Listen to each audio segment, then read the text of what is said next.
5 मई 2025 से 11 मई 2025 तक का साप्ताहिक राशिफल कुंभ राशि के जातकों के लिए कैसा समय लेकर आएगा। जय माता दी दोस्तों, आप सभी का स्वागत है हमारे YouTube चैनल अमृता एस्ट्रो में। और आज की इस वीडियो में मैं बात करने वाली हूं मई माह के इन 7 दिनों के कुंभ राशि फल के बारे में। 5 से 11 मई तक का समय आपके लिए कैसा रहेगा, इन 7 दिनों में जो ग्रहों की स्थिति, नक्षत्र होंगे, उनका प्रभाव कैसे आपकी दिनचर्या को प्रभावित करेगा, तो सारी जानकारी आपको मिलेगी। तो देखिए, सबसे पहले अगर मैं ग्रहों की स्थिति की बात करूं तो इस सप्ताह में 2 ग्रहों की स्थिति में बदलाव होने वाला है। एक तो बुध की स्थिति में और दूसरा है चंद्रमा, जो कि हर 2.5 दिन में राशि बदलते हैं। अब ये जो 5 से 11 मई तक का समय है, यहाँ चंद्रमा की स्थिति को अगर हम देखें तो जब सप्ताह की शुरुआत होगी तो उसी दिन चंद्रमा रात्रि में सिंह राशि में गोचर करेंगे। उसके बाद 7 मई को चंद्रमा कन्या राशि में आ जाएंगे और फिर 10 मई की दोपहर को चंद्रमा तुला राशि में आ जाएंगे। तो इन 3 भावों में चंद्रमा की सक्रियता बनी रहेगी, यानी कि कुंभ राशि के जातकों के लिए सप्तम, अष्टम और नवम इन भावों में चंद्रमा की सक्रियता रहने वाली है।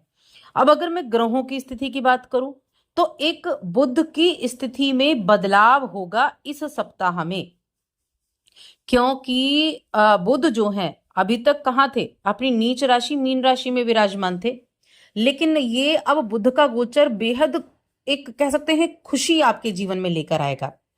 7 मई को बुध मेष राशि में गोचर कर जाएंगे, जहां सूर्य है, सूर्य उच्च के हैं और यहां पर सूर्य के साथ ये जो बुधादित्य योग 7 मई को बनने वाला है, उच्च के सूर्य के साथ, ये बेहद शानदार योग रहेगा और ये गोचर भी बेहद शानदार आपके लिए रहने वाला है। बाकी ग्रहों की स्थिति वही है कि राहु जो है वो बैठे हुए हैं मीन राशि में शुक्र के साथ, और साथ में शनि भी है, गुरु वृषभ राशि में है। तो बाकी जो प्लैनेट्स हैं वो वहीं विराजमान है, लेकिन इनका प्रभाव आपके लिए इस सप्ताह में कई तरह से चीजों को बदलने वाला भी रहेगा, क्योंकि योग भी कई बनेंगे और उन योगों का प्रभाव भी रहेगा। तो आगे बढ़ने से पहले एक छोटा सा निवेदन, चैनल पर आप पहली बार आए हैं, अभी तक चैनल को सब्सक्राइब नहीं किया है तो चैनल को सब्सक्राइब कर लें, और कुंडली दिखाना चाहते हैं तो स्क्रीन पर नंबर मिल जाएगा, वहां आप हमसे व्हाट्सएप पे कांटेक्ट कर सकते हैं। अब मैं बात करती हूँ आपके साप्ताहिक राशि फल के बारे में। तो देखिए, यहाँ आपकी राशि के स्वामी आपके दूसरे भाव में बैठे हुए हैं और कहीं ना कहीं हेल्थ को थोड़ा सा इंप्रूवमेंट तो देंगे ही देंगे, क्योंकि हेल्थ आपकी ठीक ठाक रहेगी। जो सप्ताह की शुरुआत होगी वहां ठीक ठाक रहेगी, बीच में थोड़ा सा थकान, थोड़ी तनाव की स्थिति रह सकती है, उसके बाद ठीक रहेगा। अब इस सप्ताह में आपको कोई यात्रा करनी पड़ सकती है, ये यात्रा थोड़ा थकाने वाली भी रहेगी। तो अगर आपकी हेल्थ इशू कुछ ऐसा है कि आप यात्रा नहीं कर सकते हैं तो आप परहेज कर सकते हैं, अपनी बॉडी को थोड़ा आराम कर देंगे तो ज्यादा अच्छा रहेगा। लेकिन ये सप्ताह आपके अंदर कुछ ऐसी चीजों में इजाफा जरूर करेगा, आपके विचारों में इजाफा करेगा, रचनात्मक विचार होंगे, कुछ अच्छे आइडियाज आपके पास होंगे, पैसे कमाने के नए मौके आप ढूंढ पाएंगे, अच्छा मुनाफा कमाते हुए दिखाई देंगे। एक जो आपके चौथे भाव में गुरु बैठे हुए हैं, जो मंगल आपके नीच अवस्था में बैठे हैं, नीच तो हम नहीं कहेंगे, वैसे नीच है लेकिन हाँ रिजल्ट आपको अच्छे देते हैं। तो कोई भी आप साइन करते हैं किसी भी दस्तावेज पर, तो उससे पहले अपनी तसल्ली पूरी तरह से कर लें, उसको अच्छे से पढ़ लें, ये मैं आपको सलाह जरूर दूंगी, क्योंकि आगे कोई भी दिक्कत उससे ना हो। ठीक है, इस चीज का ध्यान रखें। अब यहाँ आपका इस सप्ताह में ना बड़ा घूमने फिरने में आपका बड़ा मन रहेगा सप्ताह की शुरुआत से ही, क्योंकि आप सुख सुविधाओं पर खर्चा कर सकते हैं, देर रात तक बाहर घूमेंगे फिरेंगे, तो थोड़ा सा अवॉइड करें, थोड़ा खर्चे पर कंट्रोल करें और टाइम से घर पहुंचने का खराब काम करें, वरना घर वालों से कहीं ना कहीं मनमुटाव इस चक्कर में हो सकता है। तो ये चीजें भी आपको थोड़ा ध्यान देनी होंगी। देखिए, अगर मैं नौकरी बिजनेस इन दोनों चीजों की बात करूं तो बिजनेस करने वाले जातकों के लिए यहाँ ग्रहों की स्थिति जो है अनुकूल परिणाम दे रही है। साथ में आपको कई तरह के क्षेत्रों से कमाई होने की संभावनाएं भी बना रही है, क्योंकि इनकम के चांसेस तो बनेंगे। अब देखिए, सप्तम भाव में सप्ताह की शुरुआत में चंद्रमा होंगे, जो कि रात्रि में जाएंगे, ठीक है, सिंह राशि में। अब सिंह राशि में चंद्रमा होंगे और सिंह राशि देखिए चंद्रमा यहाँ होंगे और इसके स्वामी कहाँ हैं? सप्तम भाव के स्वामी उच्च अवस्था में बैठे हुए हैं। तो ये स्थिति आपके बिजनेस के लिए अच्छी रहेगी, बिजनेस के कार्यों के लिए अच्छी रहेगी। उसके बाद 7 मई को जब आपके अष्टम में 7 मई को अष्टम में चंद्रमा कन्या राशि में जाएंगे और अष्टम भाव का स्वामी बुधादित्य योग बनाएगा सूर्य के साथ मिलकर। सरकारी चीजों से लाभ के योग आपके लिए बनते हुए दिखाई दे रहे हैं। अचानक से बदलाव होगा, अचानक से चीजें बदलेंगी, अचानक से पैसा आने का योग भी आपके लिए बनेगा। साथ में सेहत का थोड़ा सा इस अवधि के दौरान आपको ध्यान रखना होगा। उसके बाद चंद्रमा की स्थिति बदलेगी और चंद्रमा 10 मई की दोपहर में तुला राशि में आ जाएंगे।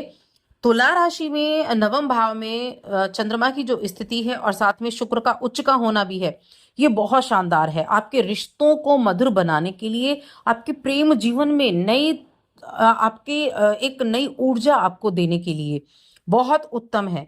देखिए यहाँ मैं अगर स्टूडेंट्स की थोड़ी सी बात कर लेती हूँ तो इस समय अवधि में आप अपनी संतान की शिक्षा पर पैसा खर्च करते हुए दिखाई देंगे और साथ में आपको कोई ऐसा मार्गदर्शक मिलेगा जो अच्छे से मार्गदर्शन कर सके, यानी कि एक अच्छी सलाह दे सके। उनकी सलाह पर आप काम करते दिखाई देंगे। संतान के ऊपर पैसा जरूर खर्च होता हुआ दिखाई दे रहा है, लेकिन ये समय, सप्ताह का जो अंतिम समय है, वो आपके लिए आपके रिश्तों को ठीक करने के लिए अच्छा है। ये सप्ताह आपके लिए नए विचारों को देने वाला होगा, आपको प्रोत्साहित करने वाला होगा, आपके विचारों को प्रभावित करने वाला होगा। क्योंकि कहीं ना कहीं पेशेवर रूप से अगर देखें तो नई योजनाओं से जब आप जुड़ते हैं, नए कार्यों से आप जुड़ते हैं, उनको एक अलग तरह का रूप देने के लिए बेहतरीन समय है। आपके लिए कई तरह के चीजें जो हैं वो आपको खुली दिखेंगी, यानी कई मौके आपको खुले दिखेंगे, लेकिन जोखिम लेने से पहले उसकी स्थिरता को सुनिश्चित करना आपकी जिम्मेदारी है।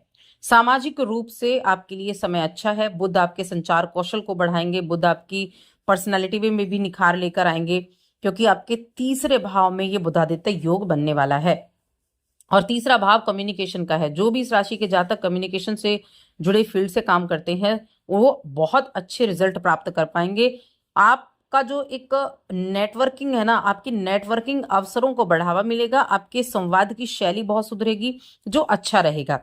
आप बस एनर्जी पर थोड़ा ध्यान दें, अपने जो आपका रूटीन है उस पर ध्यान दें, ताकि आपकी एनर्जी बरकरार रहे और आपकी मानसिक रूप से स्पष्टता भी बनी रहे।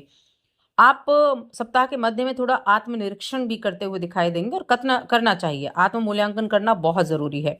ये आपको अपने व्यक्तिगत दर्शन कराता है और चीजों से सीख मिलती है। आपने क्या गलत किया, आपने क्या सही किया, उन चीजों से सीख मिलती है। कुछ आपके मित्रों से मुलाकात होगी, मित्रों के साथ कहीं ना कहीं आपको जाने का अनुभव भी होगा और उन अनुभवों से आपको कुछ सीखने का भी यहाँ योग बना हुआ है। ये समय कुछ परिवर्तनकारी संभावनाओं को भी दिखा रहा है कि कुछ ना कुछ परिवर्तन होंगे, बस उनको ग्रहण करने के लिए आपको तैयार रहना है। यात्राएं लाभदायक रहेंगी, लेकिन अगर आपकी हेल्थ इम्प्रूवमेंट नहीं हो रही है, हेल्थ में कुछ ना कुछ दिक्कतें हैं, तो आप अवॉइड भी कर सकते हैं। लेकिन हाँ, आपके लिए अगर कामकाजी यात्रा आप करते हैं तो वो आपके लिए बहुत उत्तम रहने वाली है। ये सप्ताह कई मायनों में बहुत विशेष रहेगा और कुछ नई चीजें, कुछ अच्छे कार्य भी बनाने वाला होगा। अब सावधानियां क्या रखनी है इस सप्ताह में, इसके बारे में भी हम जान लेते हैं। सबसे पहली चीज तो घर वालों को नाराज नहीं करना है, अपने खर्चे पर थोड़ा कंट्रोल करना है। माता पिता की डांट पड़ सकती है किसी चीज को लेकर, ऐसी चीज जिसके लिए आप बार बार बस उसी चीज को करे जा रहे हैं, तो उनकी वजह से उनकी डांट आपको पड़ सकती है। साथ में एक चीज और ध्यान रखना है आपको कि किसी भी तरह की परिस्थिति क्यों ना हो, नकारात्मक चीजों से दूरी बनाकर रखनी है, इस चीज का ध्यान रखना है। उपाय के लिए क्या करना है, शनिवार के दिन गरीब लोगों को अन्न का दान करें या खाना आप खिला सकते हैं, बस एक ये उपाय आप करें और साथ ही चैनल को सब्सक्राइब कर लें।